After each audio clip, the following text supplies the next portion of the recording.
All right, so hi everyone, and welcome back to Write Your Narrative. We are today in Winwood. We are recording from the Win 317 studio, like I like to call it. Big shout out to the girls and Win 317 gal on the cover of Token of the Wall back in 2014. This was the issue number 6, and my guest is TREK6. Mr. Trek, how you doing? Doing good. Yeah. So you're back in town for a little bit, Just to say hello to some friends and family before I have to get back up north. Yes. Going back, this is something that we talked about in the interview you gave me 10 years ago. You were going back and forth with North Carolina and Miami, and then finally, 10 years ago? No, 8 years ago? Right before the pandemic. Right before the I pandemic. made the jump full time over there. That's it. And now you are living in a mountain, living in a little town, Marshall, who's been North Carolina. So hard, so hard lately. I mean, you had to post something on Instagram saying that you were separated from your family. This was not to relieve this. Almost 3 days. Almost 3 days I couldn't contact my family. Gee. Sleeping in my car at a Shell station. Wow, that must have been so, frightening, scary. I mean, for you, but I would separated and not to communicate, yes. So I'm versed in what it feels like in the aftermath of a big hurricane. Yeah. Like you said, the big issue was I couldn't tell my wife I was okay. Yeah. And so there was no communication. First day's okay, second day's okay, but the third day she's like, wait, Yes. all the reports of the deaths start coming in. And we had a person that was staying with her that took her to the morgue, took her to the hospital, and they were all looking for me. And I knew this was happening, but all the bridges had been breached. So there was no way of me getting back to the other side of the mountain where she was at. So long story short, I finally made it to a friend's house who's 5 or so minutes away from our property, and just hunkered down there until we had some cell service and was able to get a hold of everyone. All right, but now the whole family is reunited. Everybody's safe. Good. And it's safe. We're just probably a huge mess over there. It's it's super impressive, the locals up there, because even like immediately after the storm, the CHC, they were up there, and they're the people that, the Coalition for, I believe, Housing Center or something like that. Yeah. My mistake for not knowing the acronym. But they right away got into it and started organizing, collecting donations, and strategizing the removal of the debris. And all the local, just the local town folks, everyone just went in there, put on their muck boots, and got to work. And it was impressive. It was really, really, really, really impressive. So the town is moving a lot better than I anticipated, and I think it all has to do with the hard work from all the town folks in Marshall. Oh yes, well you gotta get moving. They don't play around. They didn't play around. They went straight to fixing things. Yeah. So at the time you were working on a small exhibition that you were gonna be doing up there with Harry Rivera. That is correct. Where I live is incredibly remote, but it's a very special town. It's a mix of just, North Carolina people and just weird artists. And weird artists? Yeah. It's just, and there aren't a whole lot of minorities when I first moved there. Yes. And Harry's Puerto Rican, I'm Puerto Rican. So what always happens in small places is somebody will say to you, where are you from? And you say, oh, I'm Puerto Rican. Oh, you got to meet so-and-so. He's Puerto Rican too. Oh, that's it. Yes. And so they introduced, so I got to know Harry, and I loved his work, and I was given a possibility to have a platform to exhibit. And I thought it would be pretty cool to share Puerto Rican culture. They have a beautiful arts council center, which unfortunately right now is in disarray, but they do a lot of great shows, but sometimes we need a little bit more diversity. Yes. And so rather than take this as a point for me to just show off TREK6 stuff, I thought it'd be really cool if we did something with another artist who was Puerto Rican, and we were going to have a friend of mine, Otto, come out and do like a mix of electro boogie and salsa dancing, and I was trying to see if I can get a cajachina to make some pork. All right. Like I was trying to create like a whole scenario so that people from the town can go in. And mind you, there's like maybe 1,200 people in this town. It's a very small town. Oh wow. Yeah. Can go in and just see something. See something different. See Something different. Yeah. something that they normally aren't used to seeing. And it was called Unapologetically Latinx. My last solo exhibition, which was at a gallery here in Miami, LNS Gallery, was Mancha de Stain, the plantains leaf called tamales, we call them pastele. And they say that you can't remove that stain. Oh, okay. I don't know if how true it is, but it's like a saying. Like you can't remove the stain of the plantain. Saying that if you're Puerto Rican, you're going to be Puerto Rican. There's no way you can't hide it. It's stained on you and everybody will see it. So when I got up there, I thought, wouldn't it be funny now if I called this one Unapologetically Latino? Like, not just am I completely Puerto Rican on the outside, but I have no qualms about telling you I'm Puerto Rican. I'm not going to hide from it. I love my culture. I love my country. And that's what it is. Yeah. So that's something that translates into your art, of course. But then you mentioned the music also, which is something really present in your life because you are a musician also. You dive into music, into those I do a lot of the Moog thing. I do a lot of synthesizers and stuff. Synthesizers, I mean, I couldn't find the word. Yeah. I don't know if I might have mentioned this before, but ever since a kid, I've always believed that hip hop was the most postmodern, or the apex of postmodernism, because for instance, the turntable, they reused the turntable and created this new instrument. The decaying structures in the Bronx and in Brooklyn, all these places in New York, the trains were repurposed by the kids to provide a creative outlet. The cardboard that the B-boys were using provided the dance floor. This whole repurposing and re-energizing, reinvigorating, reinventing was very postmodern to me. And so once towards the end of like when I was really, really writing, like maybe from like 89 to 93, I was pushing hard. But then towards the end of the 90s, I was doing more like hip hop events. And I was an MC. I was one of the founding members of Plan B, which is one of the older hip hop acts here in Miami, South Miami. And we were opening up clubs like the Zoo. And I was helping Metaphor and the Happy Campers, big up to Meta, on 5th Street, where we had a hip hop night. And it was just doing more hip hop, making beats, emceeing. And then I ended up going to Ringling School of Art and Design. And there I kind of started distancing myself a little bit from hip hop because I didn't really like what I was seeing. Public Enemy and the production styles of those days. And then when it started going more into like the Biggie and then past the Biggie era and other things, it just, on a personal level, just wasn't interesting to me. And that's when the whole trip hop world started kind of like really flourishing, especially here in South Florida with labels like Schematics and Metatronics and Merc and, and the IDM labels and stuff like that. And I just found myself more and more really interested in, abstract beats and, soundscapes and, technology and, repurposing the technology to come up with new and creative sonic explorations, And I probably do more music than I do painting on my own, like personally. I have to every night sit in front of a drum machine for at least an hour for me to go to sleep. Okay. And it's been that way since I was a kid. Yeah. So it's just, I have a fascination with just abstract electronic stuff. Have you actually released any of your music? Yeah, I released a bunch. Yeah. On Spotify, I have 3 or 4 albums, and as I did Elastic Mouse. I was part of like a jazz IDM electronic outfit called Oruga. Okay. We did that for several years. I've released stuff on all kinds of labels in London, soul jazz records, things like that. All right. Well, so you guys hear that from TREK6 himself. You got to go to Spotify. Anyway, if you listen to the podcast, you most likely you're already on Spotify. So this is it. Just tick. It's an acquired taste because, I like to mangle things up. It's very abstract and dense. Like lo-fi kind of thing?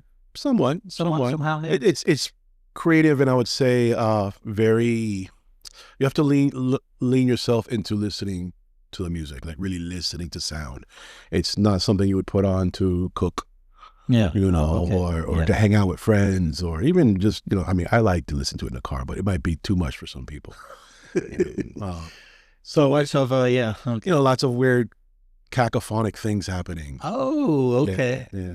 I got really into all kinds of, composers from the past, from Terry Riley, and things like that, where they were using minimalism. And then I got into other guys who were using synthesis. And then I got into learning coding really early in the early 200. Oh, okay. So I was teaching myself, Visual C++ and Max DSP and all these different coding software so I can design synthesizers for the I laptop. was just going to say, it's gibberish to me what you just said. It's just a nerdy electronic music crap, And so, so I go back and forth between the two, but it was when I moved back to Miami in 2008, 2009, where I started painting on walls again. At that point, I hadn't painted on a wall since the 90s. Wow. Yeah. So, talking about painting, talking about music, we have in Wynwood, we're so lucky to have in Wynwood one of the most iconic piece, which is the standing building. This is that famous we're still there. everlasting bass. We're still there. We still boombox. That boombox 14 years right now is absolutely, to me, this is the heartbeat of Wynwood. This is really and it's right on 95. Can't miss it. Oh no, you cannot miss it. Big. It's a big piece. It's a big piece. People don't realize until they get right up on it. Yes. Just how big it actually is. So that's something you redo every 2, 3, 4 years. I do. This year I'm taking a break, just because of the things that are happening back home with the hurricane. Yeah. And my co-collaborator on that for several years now has been Ishmael, and he's from Nashville as well. Yes. And so both of us, I think right now we need to focus on our home and in our city up there. But next year's our 15-year Annie. So we do have, I am little bit by little bit, lining some things up to happen for next year. Okay. As best as I can, Wynwood sometimes can be very difficult, but. So this was originally, that boombox and that little building was originally painted by Sonny back in 2010. And this was one of the second or third year of the primary flight. Correct. Wave here that we had in Wynwood, which really launched Wynwood. That was really. What's funny is back then, there was I don't know why, to be honest, but looking on it now, I don't think they get the credit they deserve. Primary flight, yeah, because they were so key in all this stuff happening. Yeah. And skipped, but I don't really hear as much giving primary flight the credit. So for me, it was like, even though maybe philosophically we did not see eye to eye back then, but work is work, and they put in the work. So you have to give them the credit. Absolutely, that's what we mentioned. Hugely responsible for it. Yes. And so they brought down Sonny, and Sonny had done the boombox. That building, as a kid, we'd always do throwies on it. Oh yes. Yeah, that was always been like just a spot to do throwies. SK and Twice used to rock throwies on it all the time. Yeah. And so when he turned it into a boombox, it was amazing. The feedback was incredible. And it ran from 2010 to March of 2011.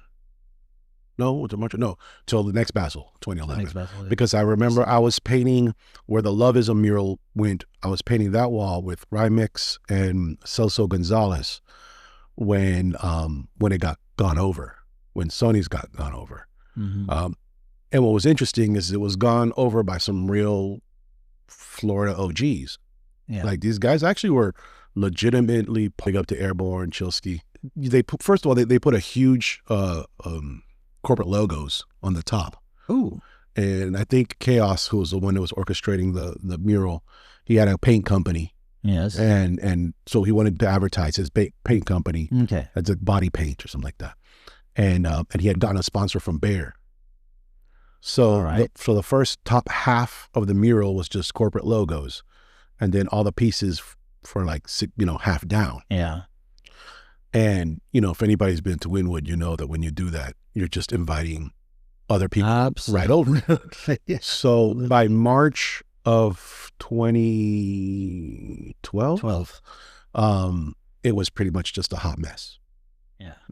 People were just, I mean, and again, Wynwood back then was still really raw. It was. Really raw. So, But it was so much fun. Oh, no complaints here. No complaints at all. I prefer it. But so, yeah, so that when they got into when around March, Chor Boogie from San Francisco was here painting the facade for the youth fair. And Troy and I had developed a relationship over the years through Basil and me working with some of the MTN guys. And he hits me up one night. He's like, man, I am so bored, because they had him staying over on Bird Road at like a Comfort Inn or something like that. He was from Kendall. So he's like, hey, can you pick me up? Can something? Like, I'm just dying over here. And so I picked him up, and we're driving around Wynwood, and we got to what was the Sunny Boombox. And at that point, it was hard not to go into like a bar or like Panther Coffee or something and not hear the comment made about, why isn't there a boombox there anymore? Yeah. Oh. So it was being repeated a lot, yeah. Now, I appreciate Airborne and Chilsky and what that was to the fullest, but the average person who doesn't understand graffiti or, the graffiti culture just looked at it and was like, oh, it went from being this like very organized mural to what they would say is scribbling. It's not, but that's what they would say. And we're sitting there, we were drinking or something. And my wife, as a joke, says to us, she's like, someone should put a boombox back. And we're sitting there, and she's like, you won't do it. Oh. I was like, what? She's like, you won't do it. And I looked at Chor, and Chor's like, I got 4 more days before I have to leave. So I said, all right. So the next morning, we went to Home Depot. We got the paints. We went to where did we get our regular paint from back then? Because it wasn't 004 back then, or maybe they might have been in Wynwood, but I think we got our paint from Miami Paint Supplies, which used to be where the Artsy Cola building is now. Yes, there was a small like Asian tailor. It was like a tailor that worked out of this one little office right where the Artsy Cola building is, in like this little nook. And the homie G South took that over, and he was Miami Paint Supply, and he was the one bringing in MTN at the time. And so that's how I met Chor, actually, is because through that relationship. Oh, cool. And so we got the paint, and we rocked it. And it wasn't, it's funny, it wasn't like we wanted it to, the intention to be what it became, that wasn't our plan. It was, there were some things that were planned out. Like, we planned out that it would be a local and an out-of-towner, because at the time I was living in Miami, representing Miami. We planned out that the out-of-towner would be on the south side and the local would be on the north side. Like, there are certain things that were very specific. Yes. But it was really just kind of like just putting back a boombox. Yeah. But then, because back then everybody was going wild. We would get toyed a little bit here and there. Sure. Next Basil, it just looked, okay, well, now we got it till here, and they leave it alone. So the first 6 years, I think every year we changed it. Yeah. And then Chor, he had some personal issues, and he had gone to South Africa for something, big up to Chor Boogie. Yes. And he was studying plant medicine and with the Biwiti tribe in Africa, and he couldn't make it that Basil. And you know how it is here in Basil. If you time your mural the wrong time, it's gone. It's gone. Yes. And so that year in particular was a lot of talk about that somebody was gonna, take that building. Ooh. And I didn't want that to happen. Right. But it's a big wall. It is. It's a big wall, and to take it on yourself is, I've done it before by myself, and it's a doozy. And so at the time I was painting on and off in North Carolina with Ishmael. And Ishmael's the one that hits me up, and I'm talking to him like, yo, let's do the boombox together. He's like, yeah, why don't we do it gold? Yeah. And I was like, oh, shit. That would be pretty fresh. So the gold and the black one are really Ishmael's designs. Okay. Yeah, he's very meticulous. He plans everything out ahead, where it's a complete contrast from working with Chor, where Chor is like, there's no tools, there's no planning, there's no sketching. I don't think we barely even communicated verbally. Oh, really? Yeah. So it's two very contrasting ways of working. I went from like just freestyling, off the cuff, to now being very particular about this tone and that tone and the mustard for the gold and that's all Ishmael really. And that road through the pandemic, the gold version, And then after that, I did a blue version, which funny enough, it was going to be black that year. I was by myself that year. Ishmael couldn't make it, and I was going to do it black, but I think the Heat had just changed their jersey colors. Oh, okay. And it was like that weird teal blue. Yes. With the pink. Mm-hmm. So last minute, I made a move to change it. Blue, yes. Excuse me, to make it to those colors. Yeah, and then, that was cool. When you actually did the gold ones, you actually had it on top, the handlebar, yes, and the antenna, which really yes. at this time looked like. Yeah. And then you had the dials also. The dials came in when it was silver, like around the silver one. Yes. Yeah, it was like around the 3rd year of the silver. Yeah, somewhere around there. Big up to Local 71, Wheel 33. It's an old friend of mine from STV crew from when we were high schools, and he's just one of those fix-it guys. Mm-hmm. And, I said to him, hey, if I bought some buckets, do you know how to mount these so they never come off? And he's like, oh, yeah, and you get a tap con, and he came one day, zip, zip, zip, zip, zip, boom. Done. And even the parts for the handlebar are donated by Local 71 as well, which is an elevator union out here.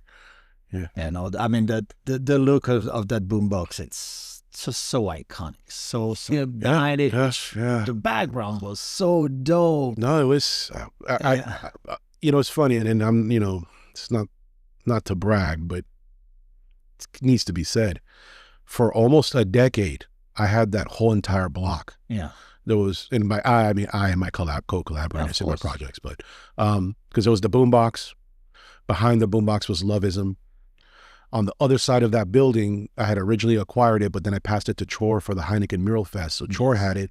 And then once it was run down and Chor didn't come back, he came back, and then I worked with him on the Love Your Mama mural that had the hummingbirds with the wings sticking out of the building. Was so sweet. And so there was a good 10-year run where that whole entire block was really just my work. Right.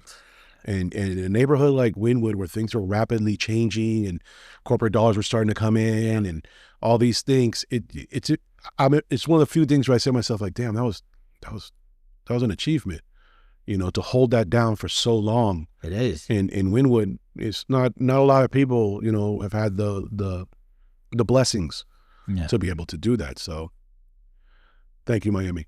Yeah, no, thank you, Miami. Well, sure, if you listen to this podcast, we miss seeing your face down here.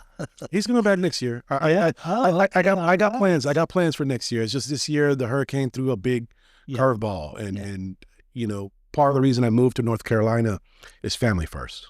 Of course. There was a moment that with what I was doing in Wynwood, I was just running and running and running and running and running. And it's interesting because I got the pleasure to sit in a little bit on your last interview with Joe. Yes. Talk about the time it took for him to develop. That's all of his. I wasn't taking any time to research and develop what I was doing. I was just running. Right. Yeah. Running. You want a painting? I got it. You want a wall? I got it. Just boom, boom, boom, boom, boom. And most of it was really like improvised. Yeah. I almost got used to not sketching at all, period. Mm-hmm. But then my first son was born, and my wife needed me.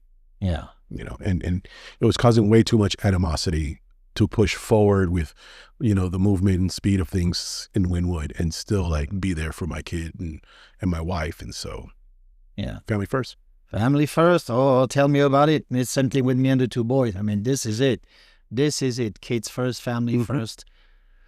So you mentioned being affiliated with some crews in the past. Are you still eventually running with some of those? I still am very. Yeah. I mean, I don't. Time to time. Graffiti, like bombing and writing. Oh. It has really its meaning for me has changed. Yeah. As a kid, it was like you wanted to be known, you wanted to get your name out there, you want everyone to be, oh, I saw you here, I saw you there. As an adult, that I don't know, it just wasn't that interesting to me anymore. That aspect of it, it became more of like if I have a marker, eventually, if I have a can, and more so even in places where nobody's gonna see it. Okay. It just was more interesting to me that way. But I still get down with the homies from the crew. Several years ago, I was inducted into CBS, which is a California crew. It was big up to my CBS family, and I still do pieces. It's not like I don't. I just, again, there was a whole bunch of all these things too. Like I had a very bad spine injury, So and then I disappeared because I had to learn how to. Nobody knew that I had lost that level of functionality in my body. I think one of the only people that really was aware was CP1.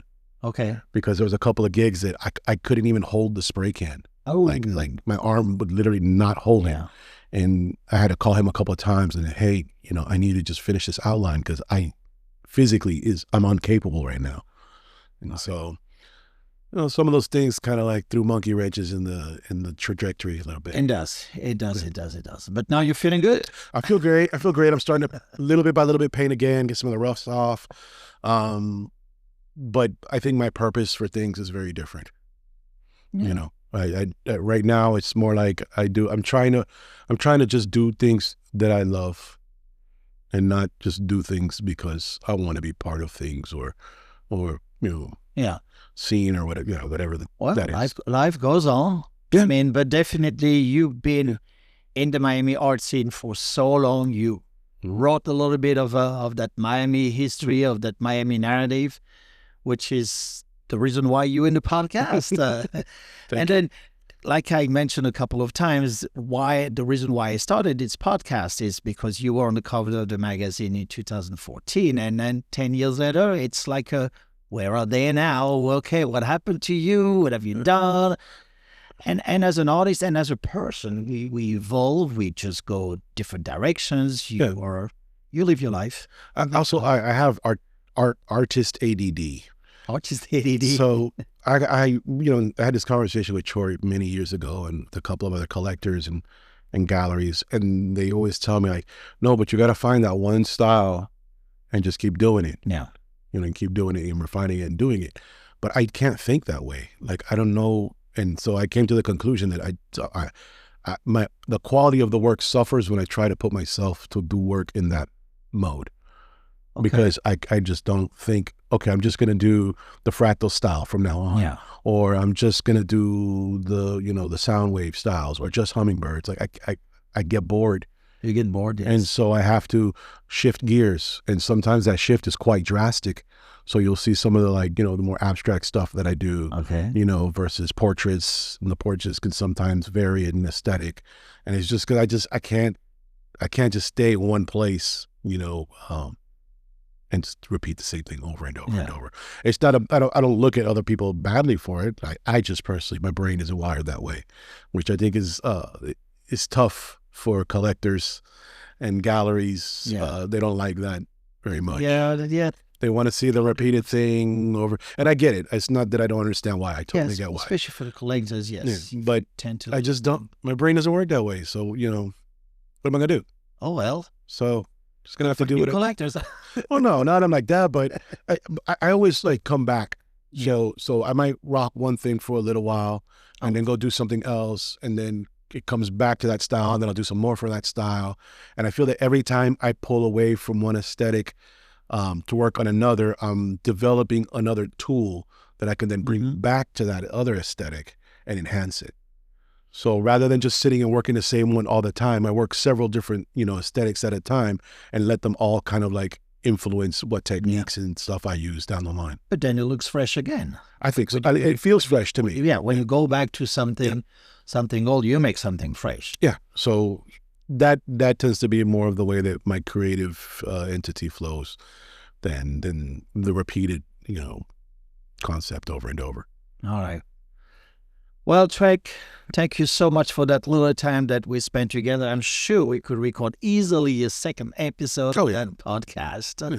You're going to be away this year with your family. Yeah, I got to help the town out. I got people staying at my house. We were very blessed. Our properties did well, and we're off-grid, so we had solar. We have, all the resources. We didn't lose any of that stuff. And so, but because of my spine injury, I can't really go down there and shovel, the shit. Okay. And so what my wife and I were doing is we did daycare for like the first 2 weeks. We've let volunteers stay in our home. And I have a family right now staying on one of my properties that they lost their home completely. And so just helping out in that way, providing water, places to shower. We invite just to regroup, a place to place to since I have those resources, that's essentially what what the mode that we're in, and it's needed right now. That is more needed right now in my world to come. So this to is Art your focus. Kudos to that, because this is who you are. This is a genuine guy, giving guy, Yeah, big heart. I love my communities. Yes. Wherever I land, Puerto Rico, Miami, doesn't matter. If I'm there and I'm breaking bread with the people, I consider them like family. That's my community. So if I can help, or whatever I can do to enhance or fortify or beautify, or whatever, the term is, you can pretty much count on me to do it. All right. So I guess we're going to wait for Art Basel Miami Art Week 2015 to celebrate the 15 years of that. Well, 2025. 2025. 25. Yeah. 2025 is 15 years since Sony did it. Yes. Because for many years, I counted from my entrance into it on, is how I was counting the years. Yeah. And although we've never even had any problems, everything's always been cool. Sure. But I wanted to make sure that when I go on podcasts or anything, that we don't in any way discredit his contribution as being the first one. Oh yeah. So it's counted. Well, that's why we mentioned that in Primary Flight and all the typo, the work that they did. Yes. Books. Yes. Yeah. And all these guys. All right. So Trek, thank you so much, guys. Follow us on the social media. Listen to the podcast. Share with your friends. Share with the people you like, you don't like. Doesn't matter. Just share the podcast. Everybody has to listen to it. And today we had a great story once again with TREK6 from the Win 317 studio. So thanks again, TREK6, for those. Welcome. Thank you. That little moment that we spent together, and that story of the boombox, to me was just, I wanted to hear that. And I really heard the full story too. Oh no, there's a whole lot more. Oh, there's a lot more. It was 15 years. 15 years. 15 years. Oh, well, so next Basil, we'll record another podcast. Right. For the anniversary. For the anniversary. Then we can really dive in. Yeah, no, we're going to go live anyway. That'd be great. So thank you guys for listening to the podcast, and join us next week for a next episode. All right. Have a great day, everyone. Bye-bye.